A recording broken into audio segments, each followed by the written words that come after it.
In business, it's not just what we say or how we say it that matters.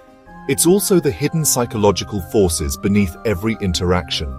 Every meeting, email, and conversation is shaped by these invisible dynamics. While we focused on the structure and channels of business messages, the real drivers of communication often lie beneath the surface, like the unseen part of an iceberg. Why do simple requests sometimes spark conflict, while other times feedback leads to growth? Why do misunderstandings arise even among experienced professionals? The answers lie in transactional analysis, or TA, a framework developed in the 1950s by psychiatrist Dr. Eric Berne. TA helps us decode the complex, often hidden dynamics of workplace interaction. In today's fast-paced multicultural workplaces, TA is more relevant than ever. It gives managers and employees a practical toolkit to understand why communication breaks down and how to build bridges instead. Imagine a manager asking, "Is the report ready?" If the response is defensive, tension rises. But if both parties respond from a place of mutual respect, the conversation flows and problems get solved. TA isn't just for resolving conflict. It's a powerful tool for coaching, giving feedback, and developing leadership. By understanding the transactions between people, you can consciously choose more effective ways to interact. Developed by Dr. Berne, TA's core idea is that every communication is a transaction, a stimulus, and a response. By analyzing these, we can reveal the patterns that drive team dynamics. Mastering TA helps reduce misunderstandings, improve collaboration, and foster a culture of trust. It empowers you to move from simply managing to truly leading. As you watch this series, stay curious.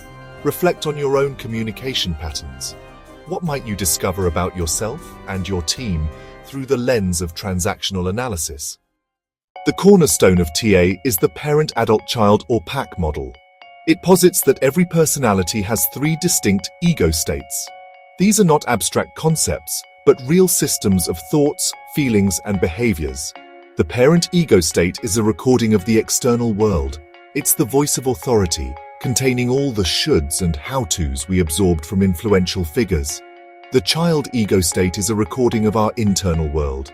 It's the seat of our emotions, creativity, and spontaneous reactions from childhood. The adult ego state is our rational data processor. It's not driven by the parent's rules or the child's emotions. It operates on here-and-now reality, making logical decisions. It's critical to understand these as psychological states, not literal roles. Anyone at any age can operate from any state. We shift between them all day long. The parent state has two sides. The critical parent is judgmental and rule-enforcing. Overused, it can create a culture of fear. The nurturing parent is supportive and caring. It builds trust, but in excess, can prevent employees from developing their own skills. The child state also has facets. The free child is our source of creativity and fun, valuable in brainstorming but can be unfiltered. The adapted child has learned to respond to authority. It can be compliant, seeking to please, or rebellious, reacting against rules. A critical parent-manager often elicits these responses.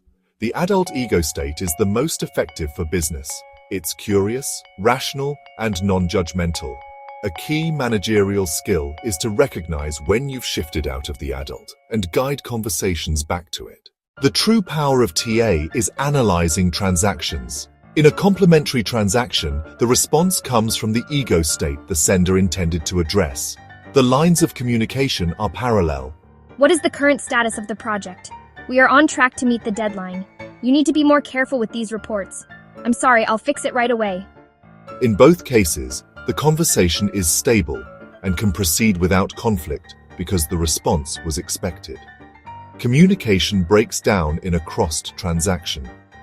The response comes from an unexpected ego state, and the conversation is derailed. What is the current status of the project? Why are you always checking up on me? The manager's rational query was misinterpreted. Communication has stopped. To fix this, the manager must consciously shift back to their adult state. The most complex interaction is the duplex transaction, with a hidden psychological message under the overt social one. This is the world of office politics and subtext. This is a very complex project. I'm happy to give it to you if you think you are ready for the challenge. I'll show you, I can do it. The behavioral outcome is always determined by the hidden psychological level. Recognizing this is key to not getting hooked. Early in life, we adopt a fundamental life position. A manager's goal is to foster an I'm okay, you're okay culture, a position of mutual respect that enables psychological safety and collaboration. People also play unconscious games, recurring transactions with a hidden motive and a negative payoff. Recognizing these games is critical to avoid being drawn into unproductive drama.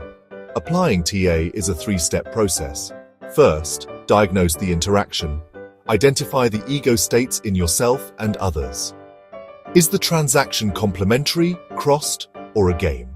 Second, choose a more effective response. The most powerful move is to activate your adult. Then, invite the other person into their adult by asking calm, factual questions. It sounds like you've identified several challenges. What do you think you should do?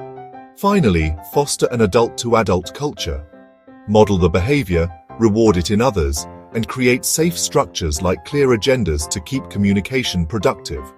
By mastering these applications, you transform communication from a source of friction into a powerful engine for trust, collaboration, and success. You move from simply managing to truly leading.